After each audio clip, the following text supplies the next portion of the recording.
We're moving right along, making good progress.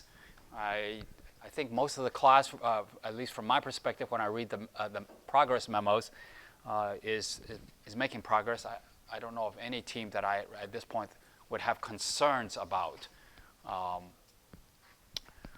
That doesn't mean that everybody's got everything working to where they would like it, but it looks like you're getting close, and that's the important thing. And hopefully everything will all come together by the end of the semester. Now you're done with writing progress memos, and so the next writing assignment is a different type of assignment.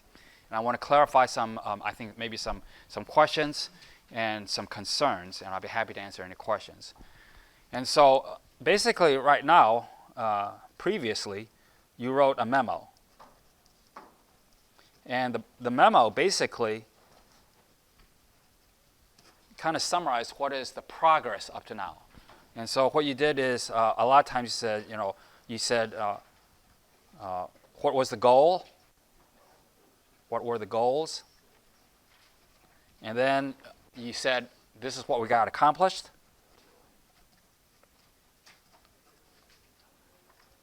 What is the current status? And what I've been pushing you to do is that when you claim that, hey, we got something done, you presented some evidence.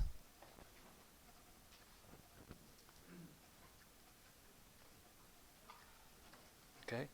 You said, hey, our motor drive is working. So present some evidence. And so a lot of times what I saw was maybe a table of some data or maybe some figures.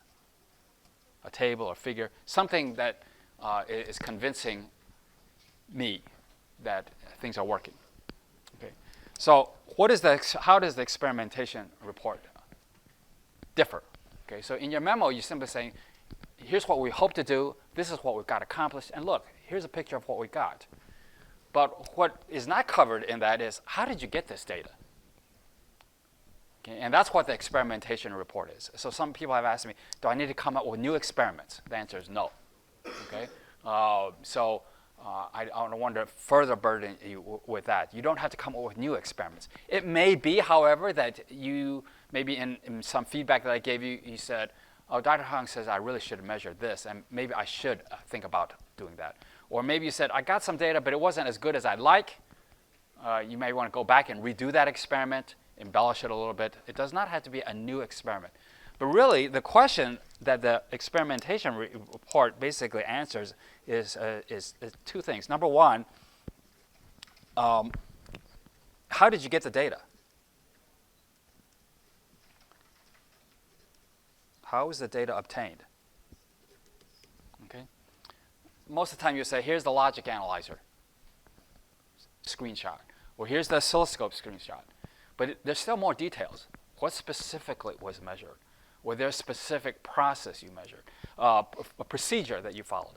For example, you may also have given a table. I saw a lot of people gave me a table about their motor drive characteristics, the base current, the collector current. But what I'm looking for now is, how did you measure base current? We don't have any current sensors. Okay? How did you measure collector current? We don't have any current sensors. You said, maybe here's a screenshot of our stopwatch, maybe in a previous lab. Okay, what bits were measured? How did you make it? How did you make connections? What was the process you used? How did you get the experiment set up so that it was able to show the things that I saw? Okay, so basically we want to focus on describing the experiment in sufficient detail that somebody else could recreate your experiment and get your data. Okay, so the question is, number one, how is the data obtained? And the second thing we wanted to do, and you, in a sense, you've already done this. In your memos, you've been saying, hey, my motor drive is working, and look, here is a screenshot showing something. I don't know what it was, but it was something. What I'd like to do in the experimentation report is, again, come up with some conclusions about your data.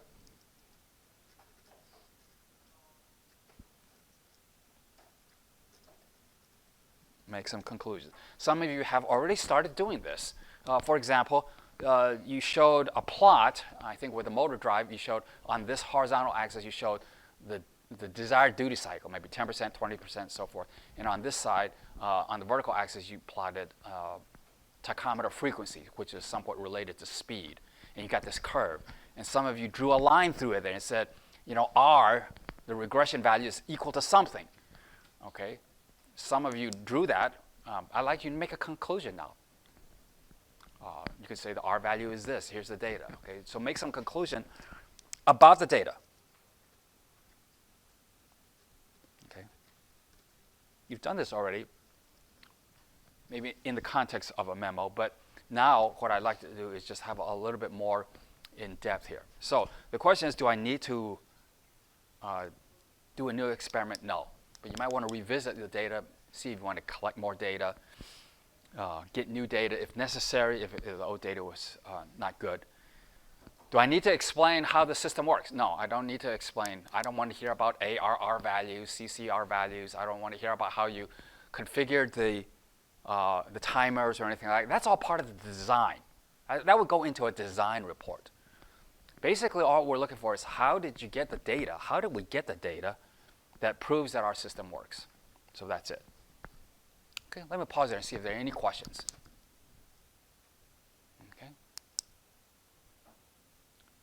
Most of you have been presenting some data, some figures or something like that. So the question is now, can you describe the experiments that went behind it? All right, there's a couple of rubrics that will be used to describe it, to evaluate the experimentation report. My memory is one is about experimentation. Are you able to describe, for example, what is the data that I need to collect? Secondly, can you describe the experimental procedure that I will be using? Will you be able to describe, present the data in a meaningful way and then make some conclusions? So that's all on one rubric. And I think the second rubric is writing. Okay, so take a look at on Canvas for the two rubrics. I think we're in Module 9 this week. So look in Module 9 and you'll see the criteria that the experimentation report will be graded on. So it's due Friday in the wooden box outside. Okay. I don't know that this necessarily has to be a longer report than what you've been writing. You've been writing memos. Some of your memos have been getting pretty long. Try to work on writing in a concise manner. I'm not looking for length here, but I am looking for basically answering these questions. How did you get the data? In more detail than simply saying, I used an oscilloscope. Okay, you used an oscilloscope, but how did you use it? Okay, so somebody needs to be able to recreate and get that data. Okay, let's turn to the technical activity this week. This is not one of the experiments that you can write on this week's assignment because I don't know that everybody will get it done this week. The experiments that you can write about for the experimentation report were listed in the assignment. You have to take a look at them. You get a choice of 4. You can write about the keypad controller or the stopwatch, which is using a timer. And you can write about generating PWM. How do you prove that the PWM is working? Or you can write about the motor drive. You and your teammate need to each write about different things. All right, so the focus this week is taking the signal from the tachometer, which is this element right here with yellow and green leads. It's inside the motor. And we get a signal out, and you all have measured that signal last week, and you saw that it was a signal that looked kind of sinusoidal, and its amplitude was proportional to speed. The faster the motor turned, the bigger that signal got. But its frequency also was proportional to speed. So this week, we're going to focus on this aspect. We're going to try to measure the period of that signal.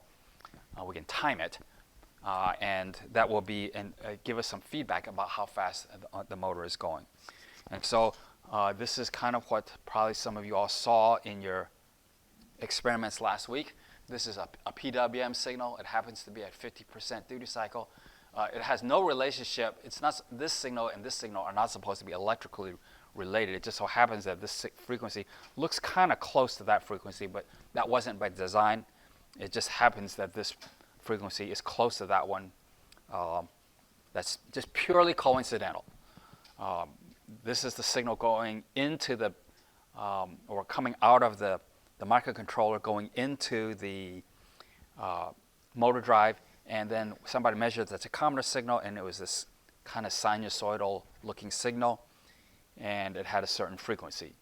All right? And what we want to do this week is try to time this time from here to here. As the duty cycle, as this signal, duty cycle increases and the average value increases, the motor speed will increase, and we would expect this period here to get smaller. And so we want to figure out some scheme where we can measure that period. Let me take a step back for a moment and take a look at ways we could measure this frequency right here, this frequency, just this term. One way we could do it is we could take that signal and we could apply it to another piece of hardware called a frequency to voltage converter, F to V. There are integrated circuits that do that.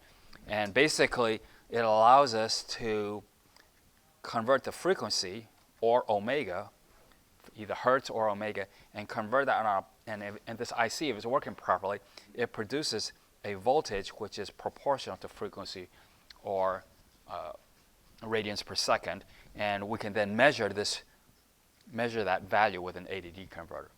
Okay? The other two approaches are to take the signal and see how many periods we get per unit time. So we have this sinusoidal signal here, like this, and we may say, let's measure from this point to this point. Let's measure that, and say maybe 1 millisecond, and see how many cycles occur per millisecond. And as the frequency increases, we would get more counts per unit time. Okay? So that's what the second idea is. Frequency is equal to the number of signal periods divided by elapsed time. So we can count the periods, say for 1 second, and that would be our frequency, or a half a second. Now this is useful when you get a lot of events happening, because a lot of events happening, we can count those events, and we get a pretty accurate determination of speed. This is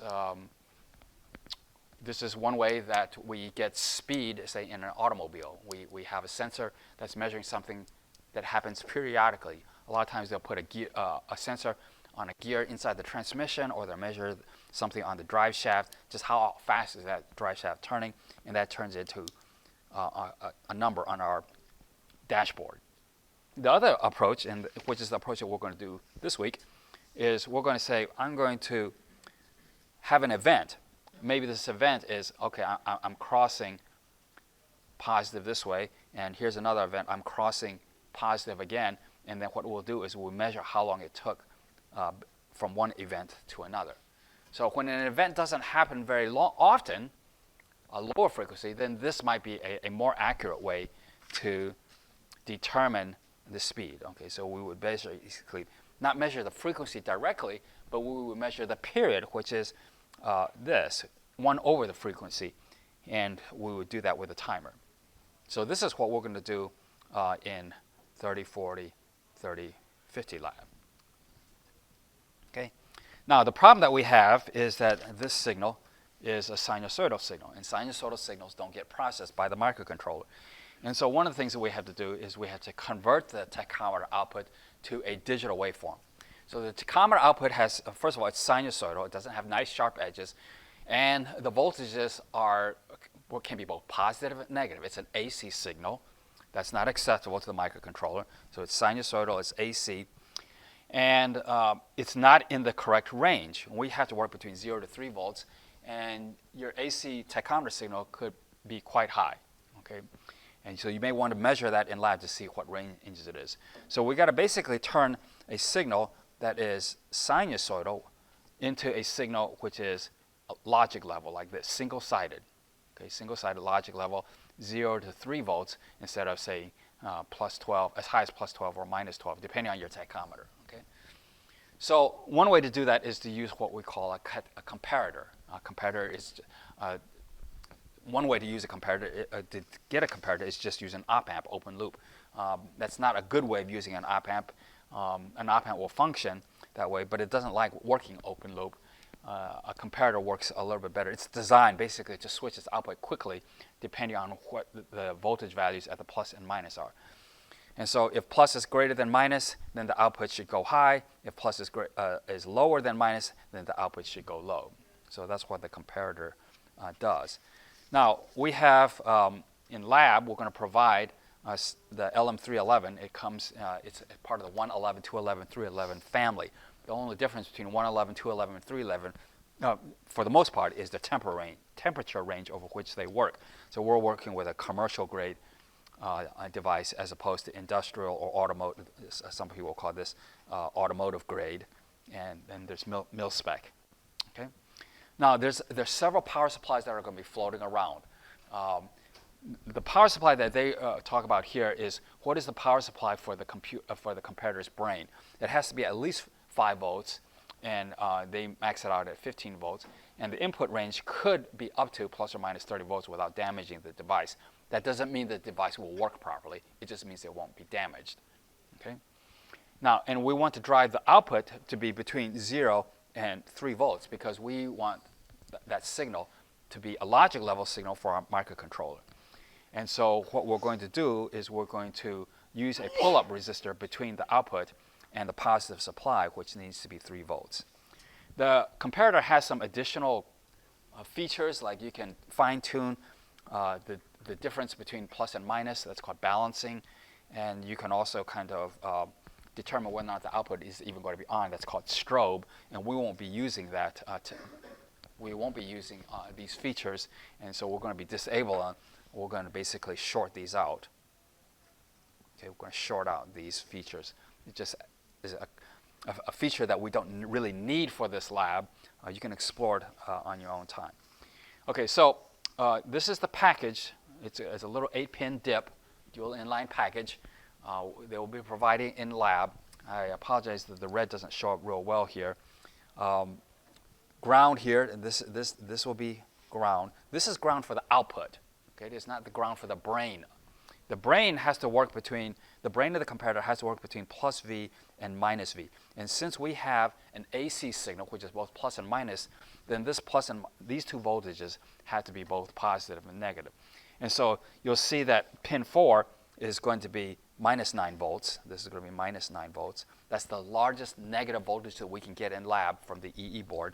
And this here needs to be plus 9 volts. That's the largest positive voltage we can get off of the EE board. These are our plus and minus inputs, pin 2 and pin 3. And we're not going to use the balance and strobe features. So you see the little note here says we're just going to short these two together. Okay, just disable it. Now, the output here, this output, if you look at it internally, is it's an open collector. So inside here, if you were to dig in here, let me kind of draw it bigger like this. This is part of it. And here's the output coming out. Internally, this thing looks like the collector of a transistor. And then the output is brought out, and this is ground. Okay, so this here is ground. The output right here needs to be grounded. And we have a collector right here. And so the output is just hanging out here. So in order to get a voltage, what we need to do is we need to tie that output through a resistor, a pull-out resistor, to another voltage output. And since we don't want the output here to go any higher than 3 volts, this needs to be a 3-volt supply. Okay? And so our goal is to basically to use the comparator to generate the square wave voltage. And this slide here is talking about different ways that we can use the comparator. Basically, sometimes we get a signal. We have a problem where this is time. Maybe we have an AC signal which is riding on top of a DC offset. So there's a DC offset. But yet what we want to do is we want to generate a signal that looks like this, 0 to 3 volts. Okay? And it's high whenever the AC part is high relative to the DC. So what this slide is talking about is how can we do this when we got something riding on top of a DC offset. Okay, so one of our earlier motors that we used had this type of signal output. It looked like a sine wave, a very small sine wave riding on top of a 5-volt DC. And so the 5-volt DC offset had to be removed. And so this slide is talking about different options where we can account for that. One way to account for that is to put that offset here on the minus, so that here you're looking at whether or not the signal is ever greater than the offset on the minus input. So that's what this slide is talking about. In our particular case, our offset should be about 0. There's nothing that causes the AC signal to be biased, so we may not need that complication. Okay. So in lab, for pre-lab and in lab this week, what we're going to do is we're going to, first of all, the hardware design. There is a little bit of hardware design.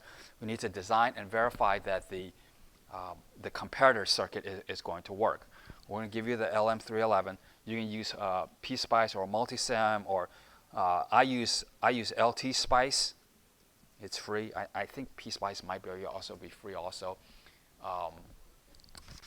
But I use a Mac, and LT Spice is available for free. It's set up the circuit, simulate it, and then see how the thing behaves. So this is the circuit that is suggested. This is now the comparator. It's been wired up. The pin numbers have been identified. So for example, the output stage is grounded. The output stage is grounded. Okay, that's pin 1. The brains have to work between plus 9 volts and minus 9 volts. That's pin 8 and pin 4. You'll notice here that there's a voltage divider that's been introduced because the tachometer voltage might be too large. We have to keep the signal between plus 9 volts and minus 9 volts. If we feed it directly in here, the input will exceed plus 9 volts and minus 9 volts. It won't fry the device necessarily, because the device can stand higher voltages, but I'm going to show you in a few slides some behaviors that are not correct. All right. So this is a voltage divider to make sure that the signal coming in here stays within the range of plus and minus 9 volts. And since we don't have an offset, we may as well just be comparing the AC signal to ground. And so we ground the other side. And so whenever this signal is higher than ground, the output should switch. And whenever the signal is lower than ground, the output should switch to the other state. Now, a few semesters ago, we were using a microcontroller where everything was working on 5 volts. And so we have a 5 volt supply here. But now we're using a 3 volt supply. So this external supply here should be 3 volts. Don't tie this to 9 volts. If you tie it to 9 volts, then the output here will switch between 0 and 9 volts. Okay. This does not have to be an external resistor, because you remember your GPIO pins have internal pull-ups that you can configure to do the work. That's an option to be thinking about. Okay, so here's some simulations. This is an example showing what should happen when things are done correctly. You see 2 sinusoids. This sinusoid, you see that the amplitude is quite large. It's over 10 volts. Okay, but then the red curve is what happens after you pass it through the voltage divider. So now it's within the range of the brains of the comparator. And then the output now is switching 5 volts, 0 volts, 5 volts, 0 volts, 5 volts, and 0 volts. So we should be getting this type of behavior. And later what we're going to do is we're going to just basically time from edge to edge. Now this is what happens. Here's some undesirable results. Okay.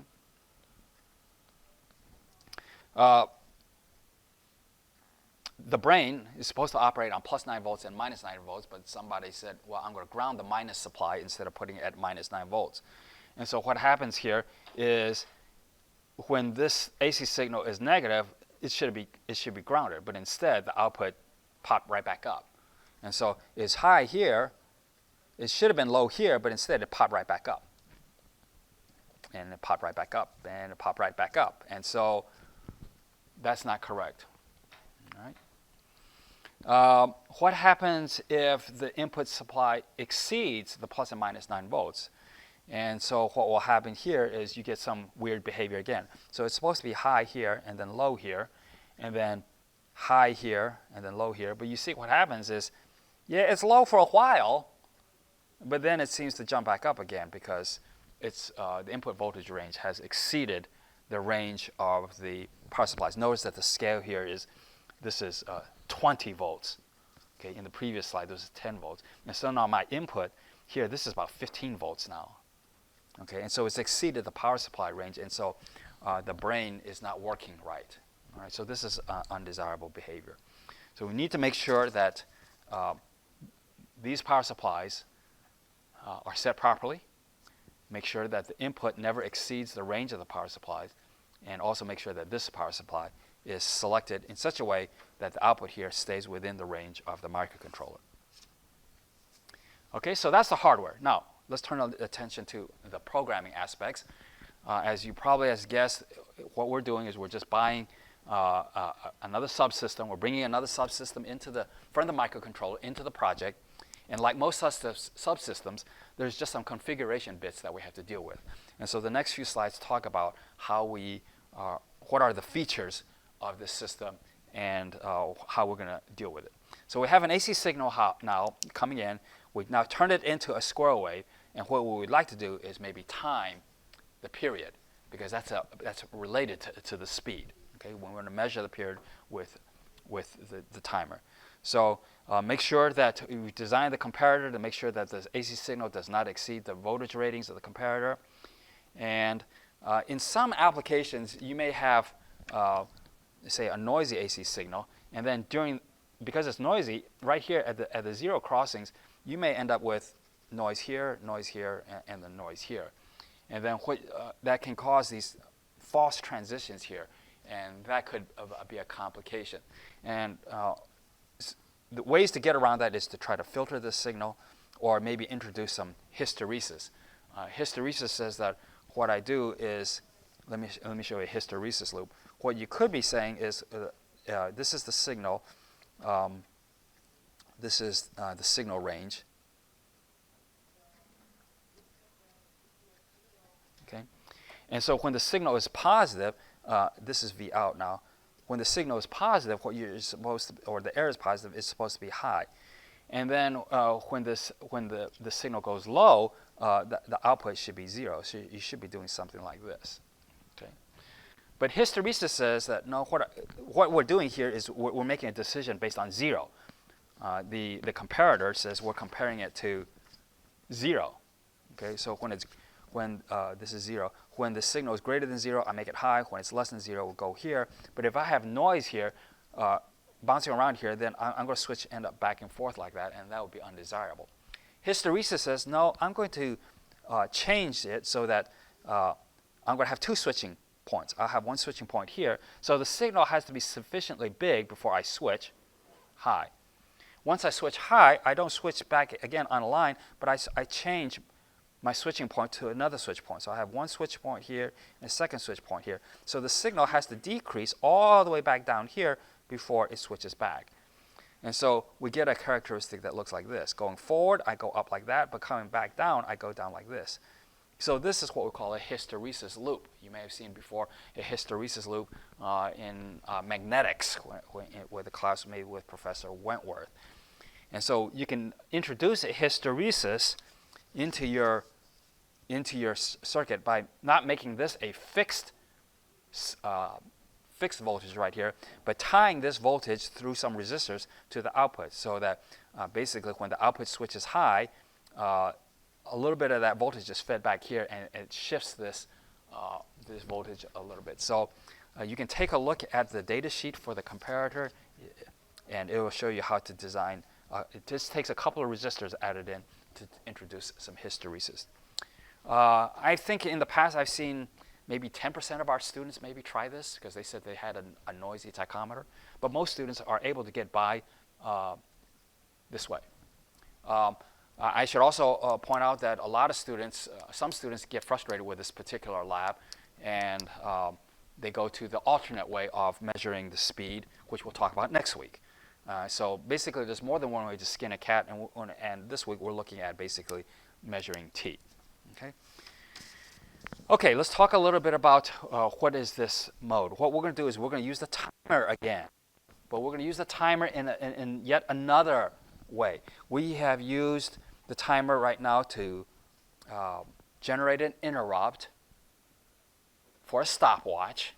It doesn't involve any hardware. It's just that whenever it rolls over, we increment a digit, the 10th digit, okay, a counter. So that's one way to use the timer. The second way to use the timer is we use the timer to produce something at an output pin. That's how we generated PWM. So that uses what is called output compare. Output compare. That means we compare the timer to some value, either the CCR value or the auto reload value. And then when the timer exceeds either the auto reload value or the CCR value, something happens at the output. That's why it's called output compare. We either turn our PWM signal off or we reset it. Okay? This week we're doing something different. This week we're again using the timer, but now we're going to take a look at something that is happening on an input. Okay, so the GPIO, we're not using it as an output, we're using the GPIO as an input, but we're going to use it in input capture mode. So we're going to capture an event. When the event happens, we're going to capture that time. And so that's what's illustrated here. We have a signal here that's producing different events. That's this signal right here. And so what's happened is we're going to set it up so that when we get an event, say a rising edge here, what we're going to do is we're going to capture that time. We're going to reset the counter. Okay? So in this particular case, we use one timer, and this timer can have multiple channels. Some timers have multiple channels. Not all timers in the microcontroller have multiple channels. So there's two numbers here. There's the timer number, like timer 10, timer 11, and then there's the channel of the timer. So timer N could have multiple channels. So you could use one timer but multiple channels. So in this case here, what we're going to do is when we see a rising edge, every time we see a rising edge, we're going to reset the counter. So this is the counter on the next row. It's the counter. And you see it was counted, the value was up to 4, and then on the rising edge, we reset it. Here's another rising edge. And it happened to be that this event took another 4 counts, and what we do is we reset it. So every rising edge, we reset the counter, and we record that with one of the channels. But we can use a second channel, and the second channel can say, hey, when I see that event, record the time. And so two things get recorded here. With a single timer, but with multiple channels, I can record how long does it take to go from here to here. And I can also record how much time it takes to go from here all the way back to another rising edge. So I basically say this is 3 and this is 4. I get 2 numbers because I have 2 channels on the same timer. And so here I can say with 3 and 4, I can basically measure the duty cycle. The duty cycle looks like it's about 75%. It doesn't look 75% here, but with the resolution of the timer I have, that's what I have. That's what I get for a duty cycle. So there's multiple events. I could trigger on a falling edge. I can trigger on a rising edge. And the way this particular example has been set up is on a rising edge, I always reset the counter. But on a falling edge, I just reset. I just read the timer, and then on the next rising edge, I reset it, and I also read that value. Okay. So this is the general idea again. We've seen some of this before. We've seen this before. We first started off the semester doing this for the stopwatch. We had a source of a clock. It could be the 60 megahertz clock, or it could be the default 2 megahertz clock. We play with the prescaler, and then we use this thing without the auto reload register to do the stopwatch. And then we introduced the auto reload register and the capture compare register to set up PWM, which generated a signal at an output pin. Okay, and that's called output compare. And for output compare, we use that for PWM. Okay. This week, we're not going to do this. We're going to use another feature. We're going to use this feature over here. We have some sort of event that happens. Now, there can be all kinds of different events. Let me zoom in a little bit. It could be an event on a GPIO, which is what we're going to do. It could be some sort of internal event. There's a multiplexer here, which says somehow connect that up to one of the channels of the timer. Okay, so the timer channel could be connected to a number of different things. We want it to be connected to a particular GPIO. There's a few more features here that I'm going to talk about now, and one of them is what is called an input filter, and the other is called a prescaler. So we have another prescaler that's being introduced. You will already have a prescaler on the timer, but we could have a prescaler now on the capture compare register. Now the capture compare register is going to be used differently this week. Okay, before the counter was just running for PWM, the counter was just running, And when the counter value exceeded the capture compare register, we changed states on the PWM. This time what's going to happen is when a event occurs, we're going to record the time in the capture compare register. And that's done automatically if we set things up correctly. We'll record that the event happened, and we trigger an interrupt that says, OK, go read this thing now. Now, the input filter, its job is to say, wait, do I really have an event, or did it do this, and was it just a glitch? And so one way to do that is to filter the input is to say, I think I'm going to check it a few more times. Somebody just told me that there's an event, but I'm going to go check it a few more times. Is it still there? Yep. I'll come back and check it again. And you can program how many times you want to check it. You're going to wait, amount of time. 1 clock cycle, 2 clock cycles, 3 clock cycles. You can program basically how long you're going to wait before you come back and check to see whether or not this edge really did occur. So you may wait a moment and see whether that logic level really did go high. That's what we call by input filtering. It's not like an RC filter or anything like that. It's just a wait. You get to program the clock, and the timer that will be used for determining how long you're going to be waiting. You also get to program how long you're going to wait. All right. So there's two things that can be dealt with. There's also what is known as an edge detector. I already said that the events could be a rising edge or it could be a falling edge. So you have to decide whether I'm going to record this count on a rising edge or a falling edge, or both. Okay, so lots of options here. There's also a prescaler. The prescaler might be say, I don't want it to record every single event. I may want to record every second event, or every fourth event, or every eighth event.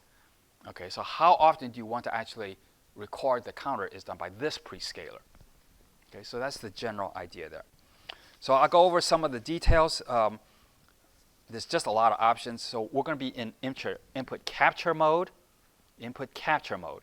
And so what input capture does is we need to connect a general purpose I/O pin to a particular channel of a timer. Okay, so there's two letters here, X and Y. We had to pick a suitable timer number, and we had to pick a particular channel.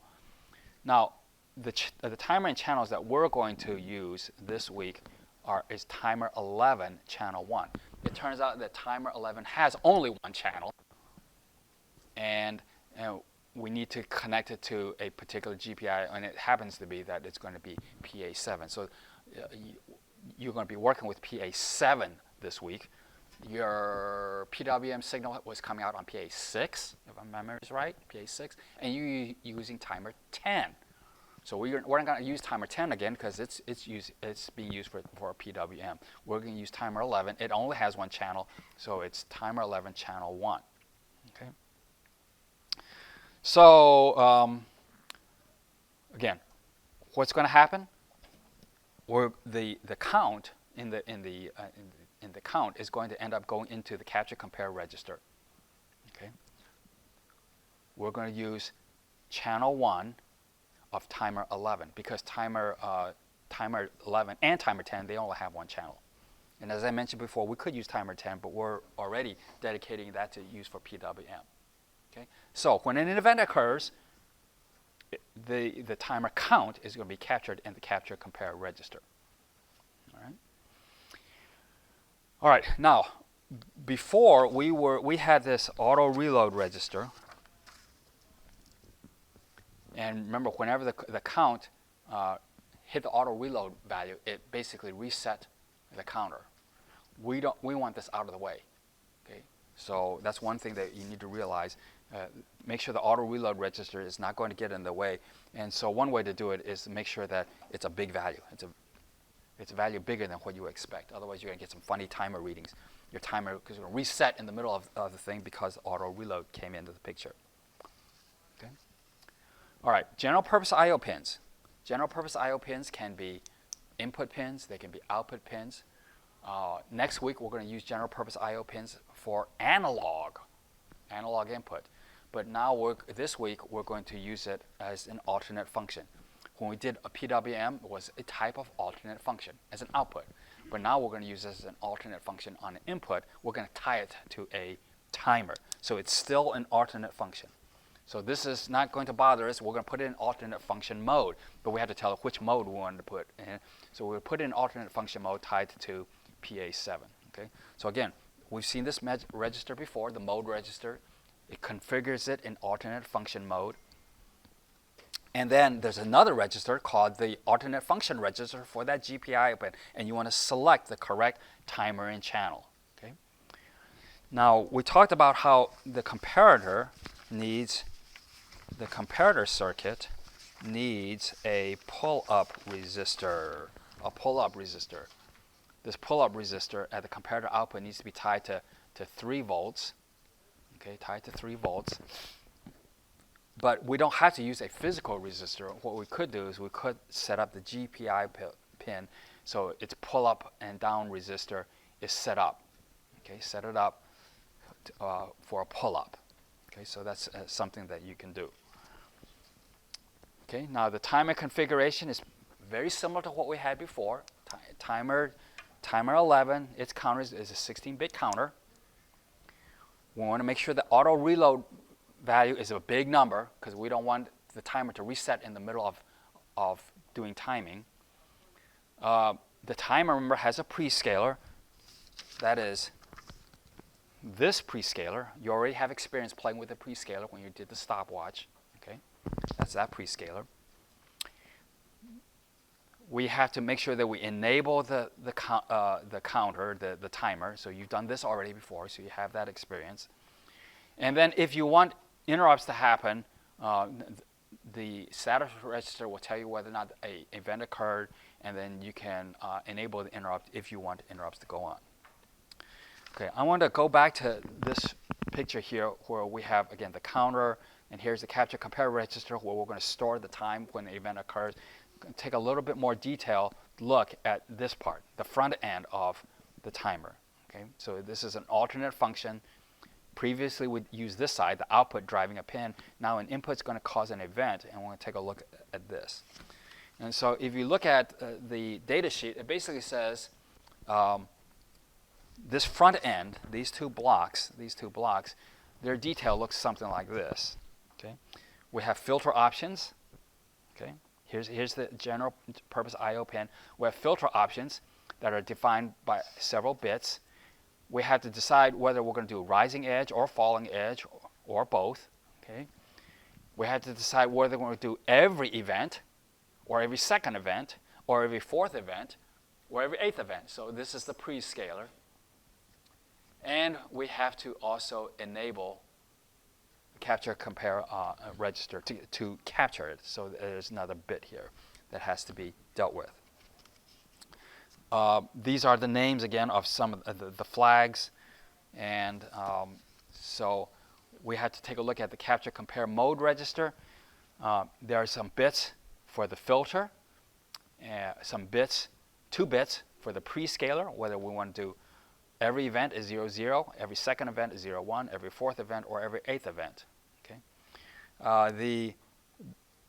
The number of bits for determining the filter, there's a total of 4 bits. And how those 4 bits define the filter, it's on the next slide. And then you have to determine also here, what is it that we're going to capture and compare? We're going to capture and pick. We're going to set it up for an input. Okay? And we only have 1 channel, so that's what we want to set it up for. Now, a little bit more details about the filter. That's on the next slide. Okay? With 4 bits, you get these choices. Okay? You set it all to zeros, that means no filtering. Otherwise, the filter is going to be set up so that it's going to be some multiple of the sampling filter. It could be equal to the filter and then count twice, or count 4 times, or count 8 times, or count 6 times. Or I could take this source, dead time and sampling clock, you select it here, and divide it by 2. That's a different clock. Okay, so they're different clock sources. And we can use half of that, or you can use a fourth of that frequency, and decide to wait 8 counts, or 6 counts, or 8 times. So a lot of different options for how often we will check the input to make sure it really did have an event. And The last thing is we have to make sure that we set up for the polarity, whether it's rising edge or falling edge. Now these two bits, I want to point out, they're not next to each other. For some reason, somebody decided in their infinite wisdom that it'll be this bit and this bit. Okay, so we're talking about, in this block diagram here, deciding whether we're going to decide rising edge or falling edge, and there's two bits to play with, but they're not next to each other. So you can deal with that. And then you have to enable the timer to do the capture enable. So that's one more bit out here. Okay, now there's some remaining slides that I'm not going to go over here in class. There's a let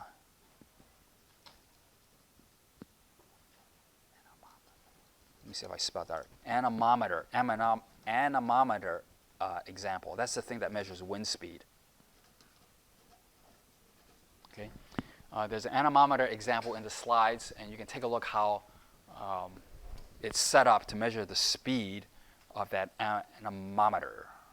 Okay, so this week you got to do two things. One is a little bit of hardware. You got to design a comparator circuit, test that out. If your motor is not turning, it's not spinning, you could put in an AC signal using a signal generator from the EE board. And then the next thing is you have to write a little bit of software to set up the timer to use input capture as opposed to output compare. Okay? Any questions? Very good then. So I have a few more memos up here. Please collect those memos. Have good luck, good week in lab, and remember your experimentation report is due Friday.